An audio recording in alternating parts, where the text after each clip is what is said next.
Hello বন্ধুরা, সকলে কেমন আছো? আশা করি সবাই খুব ভালো আছো। এসো আজকে রেসিপিটা শুরু করা যাক। অনেক দিন পর বন্ধুরা ফিরে এলাম। কিছুদিন থেকে আমি ভিডিও দিতে পারছি না।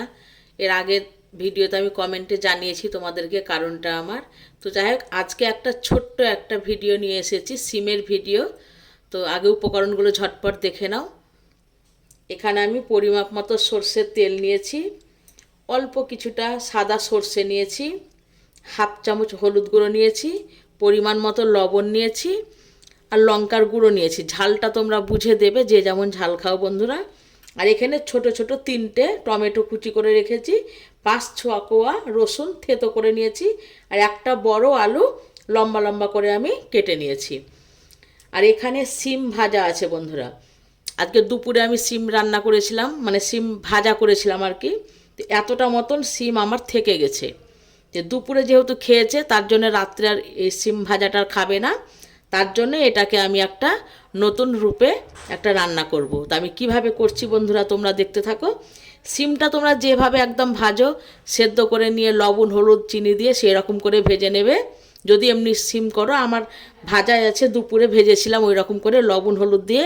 প্রথমে ভাপ দিয়ে নিয়েছিলাম একটু, যে লবণ হলুদ দিয়ে ভেজে নিয়েছিলাম, নামাবার একটু আগে চিনি দিয়ে আবারও একটু ভালো করে ভেজে নিয়েছিলাম সর্ষের তেলে। তো সিম ভাজাটা যেহেতু আছে, ওটা এখন আমি রাত্রে এটাকে বানাচ্ছি। তো কিভাবে আমি বানাচ্ছি তোমরা দেখতে থাকো। আমি গ্যাস ধরিয়ে একটা কড়াই বসিয়ে দিয়েছি। কড়াই আমি 2 চামচ সর্ষের তেল দিয়ে দিচ্ছি। এটা গরম হয়ে গেছে।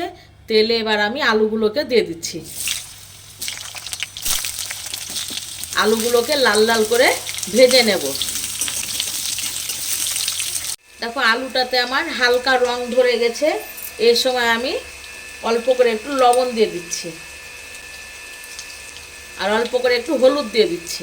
দিয়ে এবার ভেজে নেব এটাকে। দেখো আলুগুলো একদম লাল লাল করে ভাজা হয়ে গেছে। এবার আমি আলুগুলোকে অন্য পাত্রে উঠিয়ে নিচ্ছি। আলুগুলোকে সব তুলে নিয়েছি। দেখো কড়াইয়ে সামান্য কয়েক ফোঁটা বলতে পারো বন্ধুরা তেল আছে। তো যাই হোক, এখন আমি তেলটা দিচ্ছি না। এই তেলের মধ্যে আমি রসুনটা যেটা থেতো করে রেখেছিলাম এখন দিয়ে দিচ্ছি। যে রসুনটাকে একটু হালকা ভেজে নেব। রসুনটা লাল লাল করে ভাজা হয়ে গেছে। এবার আমি সর্ষেটা দিয়ে দিচ্ছি, গোটা সর্ষে।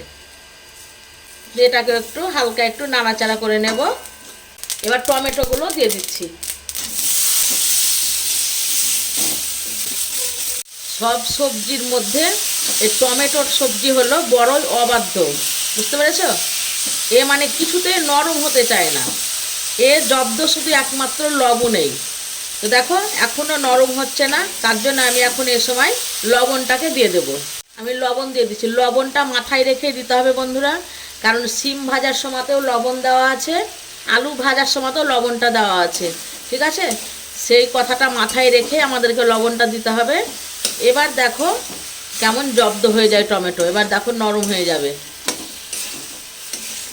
দেখো টমেটোটা কত তাড়াতাড়ি গলে গেল, লবণ দিয়েছি যেহেতু। এ দেখো টমেটোটা একেবারে আমার গলে গেছে, একদম গোটা নাই বন্ধুরা, তোমরা দেখতেই পাচ্ছ। কড়াইয়ে দেখো কেমন লেগে লেগে যাচ্ছে। ভালো করে আর একবার একটু নাড়াচাড়া করে এ সময় আমি লঙ্কার গুঁড়ো আর হলুদটা এবার দিয়ে দিচ্ছি।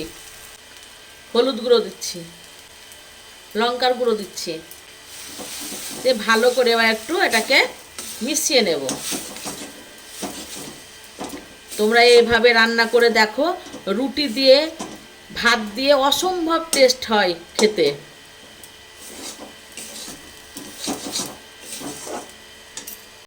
ভালো করে একটু নাড়াচাড়া করে নিলাম। দিয়ে এবার আমি যে সিমটা আমার দিনের ভাজা রাখা ছিল বন্ধুরা, সেটা দিয়ে দিলাম। তোমরা টাটকা সিম ভেজেও এভাবে করতে পারো। এখন আমি দিয়ে দিলাম সিমটা। যে আলুটা ভেজে রেখেছিলাম সেটাও এখন দিয়ে দিলাম। সব শেষে 1 চামচ সর্ষের তেল দিয়ে দিলাম। এবার গ্যাসের আঁচটাকে মিডিয়াম করে একটু সাবধানে নাড়তে হবে। মশলা ছাড়াই বন্ধু এই রেসিপিটা দেখতে পেলে, কোনো মশলা কিচ্ছু লাগলো না, তেলও খুব কম লাগলো। এই রকম করে তোমরা একবার রুটি দিয়ে কিংবা ভাত দিয়ে খেয়ে দেখো, খুব ভালো লাগে খেতে বন্ধুরা এটা।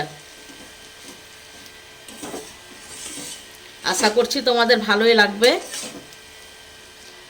রান্না করতেও কোনো ঝামেলা নাই, দেখতেই পাচ্ছ খুব তাড়াতাড়ি হয়ে যায় এটা। আর সিম যদি ঘরে ভাজা থাকে তাহলে তো কোনো কথাই হবে না, আরও তাড়াতাড়ি হয়ে যাবে। এরকম করে একবার তোমরা খেয়ে দেখো। 4 থেকে 5 মিনিট মতন তোমরা নাড়বে, তাহলে হয়ে যাবে। একটু খুব সাবধানে নাড়তে হবে এরকম করে, হ্যাঁ, না তো একদম ঘেঁটে যাবে বন্ধুরা। এই দেখো আমি 4 মিনিট মতন নাড়লাম। সিম আলু টমেটো রেসিপি আমার কমপ্লিট।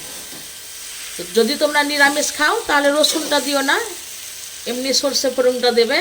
তাহলে কেমন লাগলো বন্ধুরা অবশ্যই জানাবে কমেন্ট করে, ঠিক আছে? আর আমি কারো পরিবারে বন্ধু যেতে পারছি না, আমার অসুবিধার কারণ প্রত্যেককে এর আগের ভিডিওতে আমি কমেন্ট করে জানিয়েছি। তো আমি খুব তাড়াতাড়ি চেষ্টা করব আবার আগের মতোই ভিডিও দেওয়ার। অনেক দিন ভিডিও দেইনি যেহেতু, তাই তোমাদের সাথে ছোট্ট একটা এই রেসিপিটা শেয়ার করলাম বন্ধুরা, যাতে আমাকে কেউ ভুলে না যাও। ওই জন্য তোমাদেরকে একবার মনে করিয়ে দিলাম আর কি। তো যাই হোক, আমিও খুব তাড়াতাড়ি তোমাদের পরিবারে যাব। আজকের মতো বন্ধু বিদায়। আবার ভিডিওতে যদি বানাই পরে, তখন দেখা হচ্ছে। সবাই ভালো থেকো বন্ধুরা, আমিও ভালো থাকবো। রেসিপিটা আমার কমপ্লিট হয়ে গেল। আমি এবার অন্য পাত্রে এটাকে তুলে নেব।